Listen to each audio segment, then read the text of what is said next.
Good day everyone, welcome to the course on next generation sequencing technologies, data analysis and applications.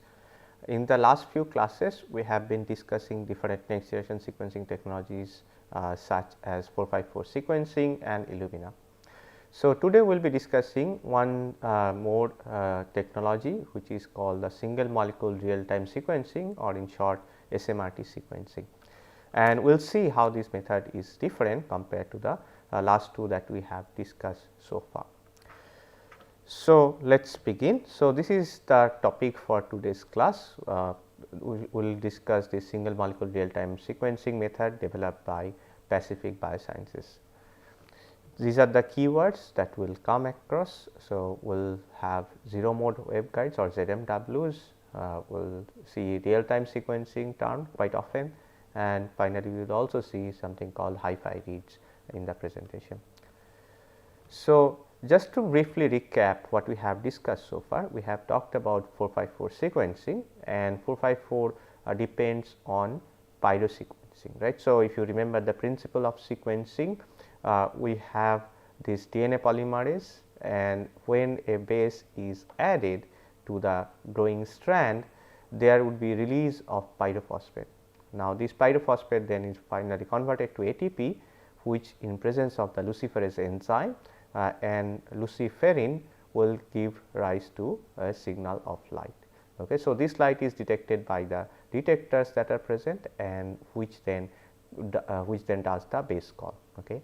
And if you remember, we pass one base at a time. Okay. So, one type of DNTP we give, and we see if there is any signal or not, and this process happens at a very large scale across the picotiter plane.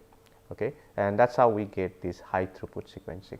Now, one of the first things you probably remember is that we need to amplify the DNA, right. When you prepare the library, we have to do some amplification. In 454, this is the emulsion PCR, which will generate multiple copies of the same DNA molecule on the bead. Okay. And the average signal for all the syntheses that are happening on a single bead, that is detected as pulse of light. So, the assumption is right that all the syntheses in across these molecules in a bead, on a bead, right, they are happening simultaneously, and the signal comes together, right, simultaneously, and that will be detected. We also talked about Illumina sequencing by synthesis method. This method also relies on synthesizing the complementary strand, and here we have reversible termination method. So, there is one by one, right, addition of bases and detection of signal. Again, there is an amplification step required, right. So, what do I mean by amplification is you need to again clonally propagate, right, through bridge amplification, right, and we generate clusters. Again, these are copies of the same molecule. Okay. So, we have seen that there are similarities between these two methods. We have an amplification step for the library before we do the sequencing, and both rely on sequencing by synthesis method. Now, what are the limitations of 454 and Illumina? General limitations. So, one of the things we have seen is that we get short reads. Okay. So, for 454 we get about 500 to 600 base pair reads, whereas for Illumina its maximum is 2 times 250 with the current technology, right. So, this is actually quite short if you think in terms of the genome sizes, right. So, if you are thinking about human genome, this is 3 times 10 to the power 9, right, and compared to that these fragments are very small, which means if you want to assemble human genome or such a big genome, you would have to assemble a huge number of reads, right. So, billions of reads will be required before you can do this assembly. Now, there is another problem is that there are a lot of repetitive regions in our genome and in other genomes as well.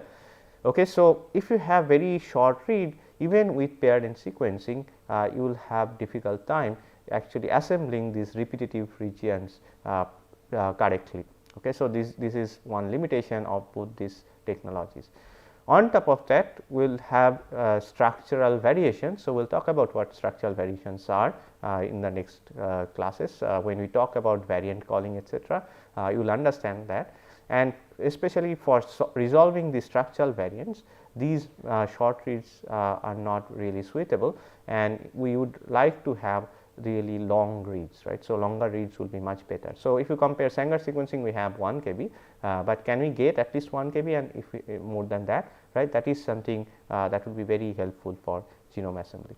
So, as I said, like there is difficulty in assembly of repetitive regions in genomes and identification of structural variants with these very small reads.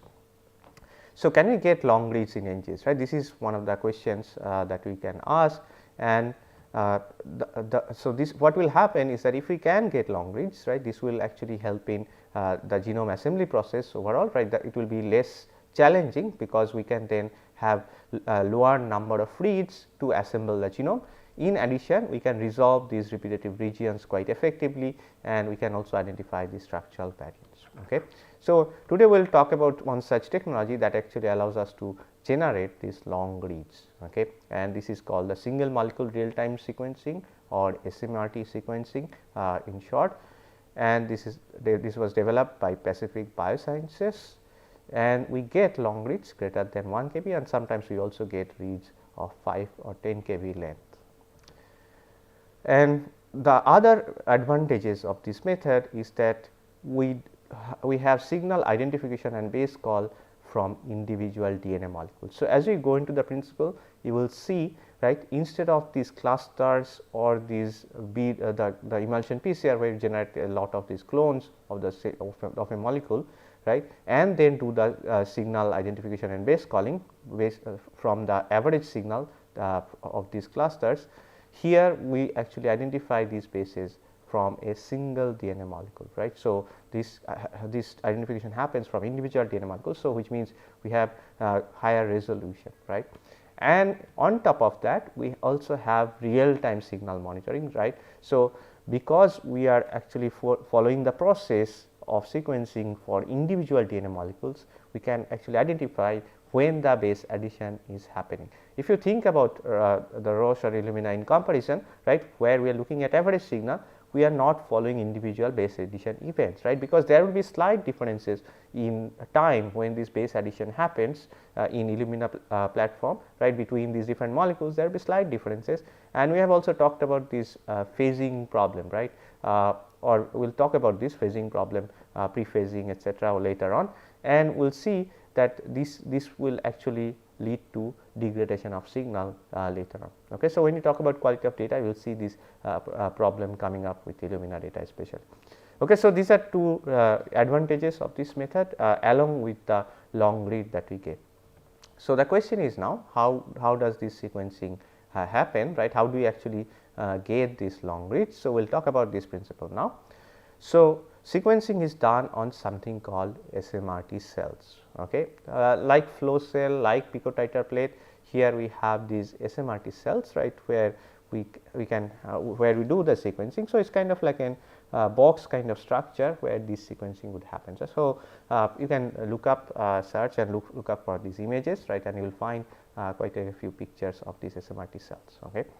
So, inside this we have something called zero mode waveguides. Okay. So, one SMRT cell contains millions of these zero mode waveguides, and you can look at this reference to actually see how these zero mode waveguides look like. Okay.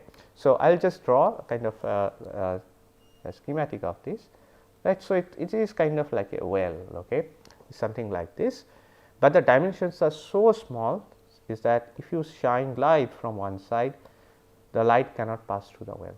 Okay. So, what will happen is that only the lower part of these wells are illuminated, okay, and the light will not pass through the well because the dimensions are so small. Okay.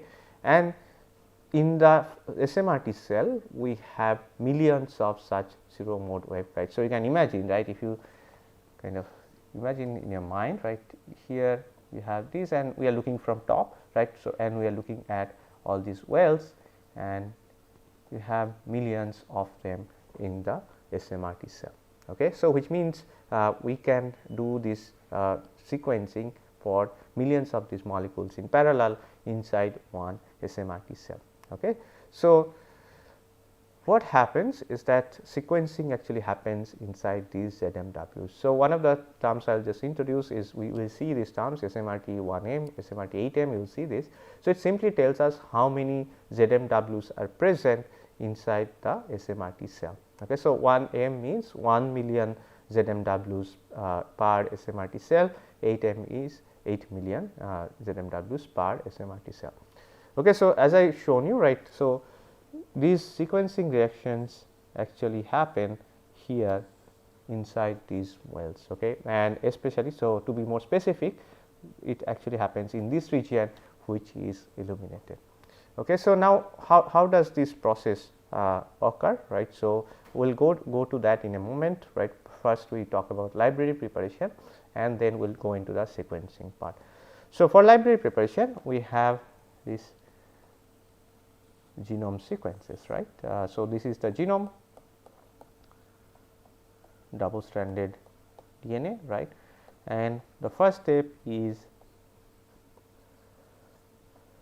fragmentation.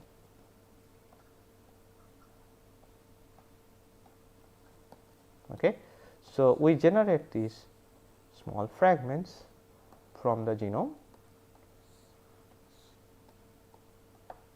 and this is required because again we cannot sequence the full genome at one go, we need to generate these fragments, but in this case, in case of SMRT sequencing, these fragments could be bigger compared to Illumina or Roche, right, because we can have now reads of 1 kb size or even more, right. So, we can have these bigger fragments generated, but nonetheless we need this fragmentation step.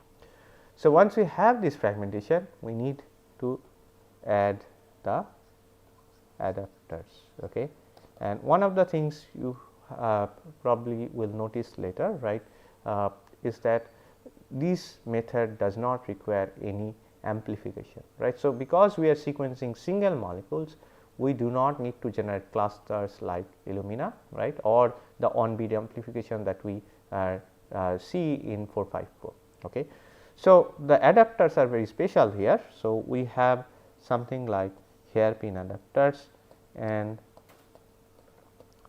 they kind of look like this, okay, and we can have two different adapters on two sides. Okay, so, it kind of looks like this dumbbell shape, right. So, we have these hairpin adapters. The special part is that you have this double stranded part, right. This is the double stranded part of this adapter and then you have the single stranded part.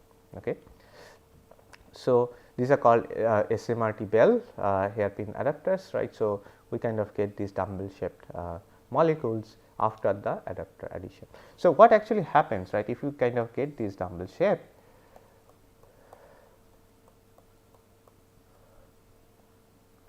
this is the adapter part.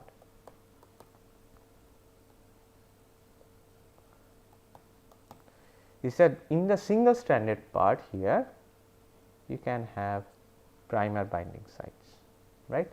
This is where you can have your primer bind and then sequence the molecules. Okay. So, you can probably now guess is that this is a sequencing by synthesis method. You have the primer, you have polymerase and you have DNTPs which will then synthesize the complementary strand, and by in the synthesis process it will identify the bases. Okay. So, let us now go into the sequencing process itself, right. How does this sequencing actually happening? So, for this synthesis, right, we have DNA polymerase, but we also have special DNTPs. So, in these DNTPs we have fluorophores, right, and each DNTP will have a unique fluorophore, right. So, DATP will have let us say red color and DGTP will have blue, etc., right. So, each type of DNTP will get a unique fluorophore, so which can be then identified by a detector. Okay. So, the fluorescent signal can be detected. Okay. So, these DNTPs their fluorophores are linked to the 5 prime phosphate group of the bases. Okay. And what happens is that during the synthesis process these fluorophores are released, right. The phosphate comes out, the pyrophosphate comes out, right, during the synthesis process, and along with that the fluorophore also comes out. Okay.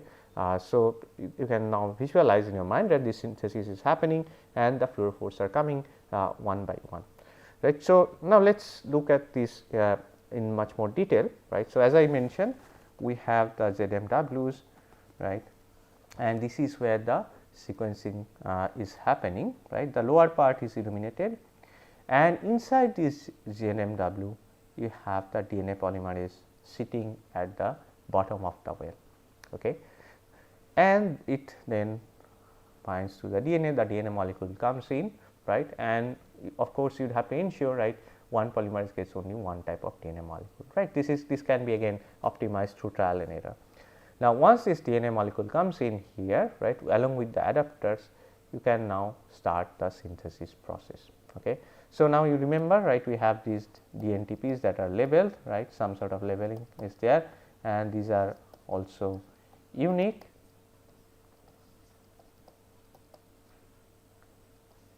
Right, and F1, F2, F3, F4, these are denoting unique fluorophores, right. These are different fluorophores that can be detected. Now, what happens is that you can imagine you have the synthesis happening. Okay. So, here is your template and here is the primer, right, and we give all these fluorophores together, right, and the polymerase then selects the right one based on the complementary sequence, right. So, let us say you have this addition of A, okay, here, and during this addition of A, the fluorophore will come out, right, it will be released and the detector will detect this fluorescence. Okay. And what will happen next is then, okay, we then get the next one, right, we get to the next page and maybe next it is G that is attached, right, and this fluorophore will then come out and it will be detected by the optical detector.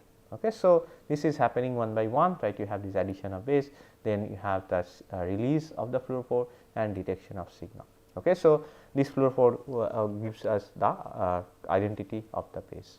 Now, one of the questions you might ask, right, these fluorophores are also present in the well, why do not they give any signal, right. So, these bases are floating around before they are added to the growing strand. Okay. Why do not they give signal? Now, when these bases are free, right, free DNTPs are moving in and out here, right. So, what happens, they are coming in and out, right, randomly very fast. Okay. So, maybe I can draw this separately, right. If you think about this region, we have these DNTPs coming into the illuminated region and going out, right, there this is random motion. So, they are coming in and out very fast. So, the time that they spend in this illuminated region where the fluorescent signal can be detected is very short. Only when they are binding to the growing strand, right, the polymerase holds them for long enough for the detector to detect them. Okay. So, this ensures, right, we are detecting only the bases that are being added to the growing strand. Okay.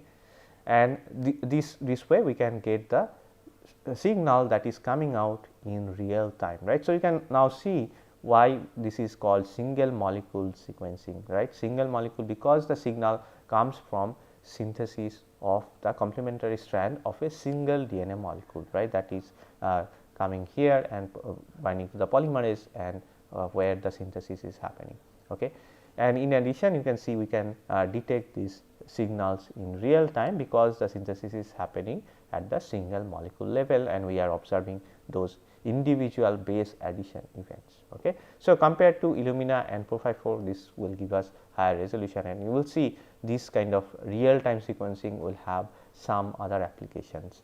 We will discuss about that later on when we actually talk about those applications. Okay. So, I hope this is clear how the sequencing reaction happens. This is sequencing by synthesis, we have the fluorophores being added and fluorescent signal being released and which is then detected by the optical detector.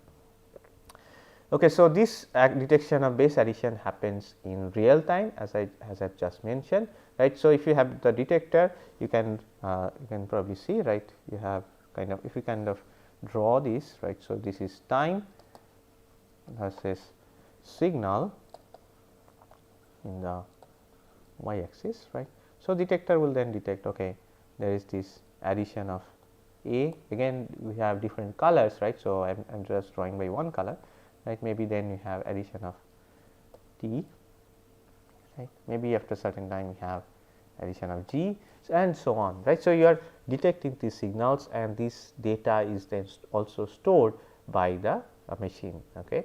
So, we can actually retrieve this kind of data and this also can give us some valuable information as we see later on.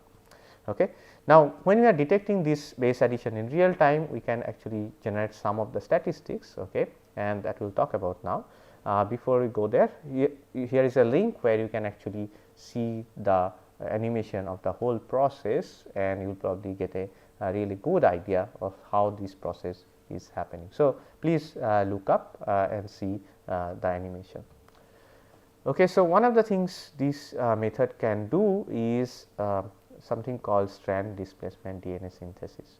Okay, so if you have used a specific polymerase, you can actually do something like strand displacement DNA synthesis. So what actually is this strand displacement DNA synthesis? Now, as I mentioned, right, so you can remember, right, we have this kind of shape, right, this is the adapter here, pin 1 and here. So, I am just now separating them out, right, and you can have this sequencing process going in this direction and going here and also continuing, right. So, you can operate this sequencer in such a way that you get just long reads. Okay. So, you start from here and you end up somewhere here and you get the full sequence of this DNA fragment, right, and this fragment could be quite long, right. You can have 1 kb, 2 kb, etc., and you can get the full sequence. Now, another way you can actually run this sequencer is something called strand displacement DNA synthesis. So, depending on the polymerase, what you can do is that you can simply, so if you consider this as a circular molecule, right, you can simply continue to synthesize this molecule over and over again, right. So, if you just imagine this here, right, and convert this to a circle, right. So, this you can just keep on going synthesizing the same molecule over and over again. Okay. Why would you do that? So, we will talk about that in a moment, right, why we want to do this, right, why do you want to sequence the same molecule multiple times. Okay. So, but there is this capability where you can actually do this strand displacement DNA synthesis, so that you go over the same sequence multiple times. Okay. So, there are two parameters, since you are observing the signals in real time, there are two parameters that you can measure, and again these will actually have some implication as we will see later on. So, one is called interpulse duration. Okay. So, this is the signal that we are detecting, if we can imagine, right. Again we have time and we have signal, and let us say we are detecting these different signals, right. So, you can imagine this is what is happening in real time, and let us say this is A, maybe this is T, this is also T, this is also G, right. So, maybe this is what is happening. So, one of the parameters that you can measure is the time between two pulses or two signals. Okay. And you might ask, right, what is the importance of these? Okay. As you will see, we can use this signal for specific applications. This specific time difference actually will tell us something about the DNA. Okay. So, we will talk about that later, but this is something that is quite important. We can measure this interpulse duration because we are observing this sequencing process in real time. Okay. There is another parameter that we can also measure is something called pulse width. Okay. So, this is again if we draw the time versus signal,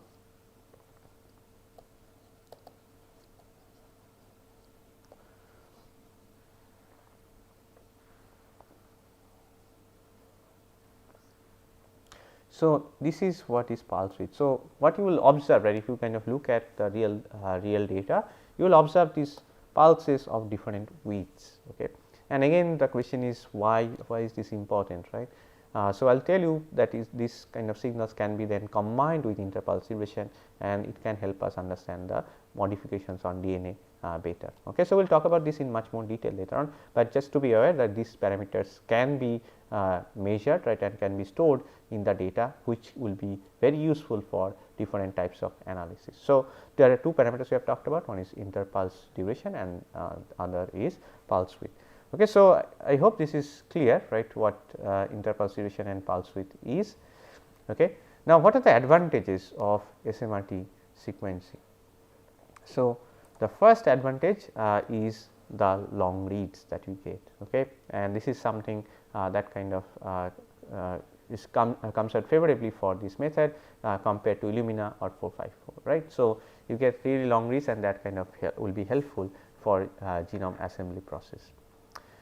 and we get average read length of 2-3 kb, and some reads may be quite big, right, 10-20 kb, but at least we get more than 1 kb, right. So, which is more than double the double of the existing sequencing technologies.